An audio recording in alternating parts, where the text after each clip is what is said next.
எல்லாருக்கும் வணக்கம். இங்கே பாருங்கள், இந்த தேங்காய் வந்து நான் வச்சு ஒரு 2 மாதம் இருக்கும்.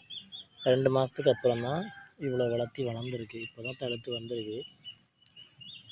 இது என்னென்னா, இன்னும் வளர்ந்து வர்றதுக்கு இன்னும் ஒரு 3, 4 மாதம் ஆகும். அதுக்கப்புறம் தான் இதை எடுத்து தனியாக இன்னொரு இடத்துல வைக்க முடியும். இப்போ இது பக்கத்துலேயே வேறு மரமும் தென்னை மரமும் இருக்குது. சின்ன கன்று தான். இது வந்து அந்த மரம் இருக்கிறனால இதை எடுத்து தனியாக வேறு இடத்துல வச்சா இன்னும் நல்லா பெட்டராக இருக்கும். மரம் நல்லா சீக்கிரம் வளர்ந்து வரும்.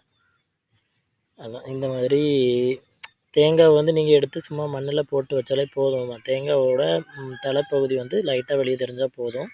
அந்த இடத்த சுற்றி ஈரம் பட்டுக்கிட்டு இருந்தாலே போதும் தண்ணி. அப்போது நமக்கு வந்து அந்த இது நல்லாவே வளர்ந்து வந்துடும். அதுக்கு ஈரம் கிடைச்சாலே போதும். இந்த மாதிரி பண்ணுங்கள். தென்னை மரம் வந்து நம்மளே உருவாக்கிடலாம். நன்றி, வணக்கம். சப்ஸ்கிரைப் பண்ணுங்கள் நம்ம சேனலை.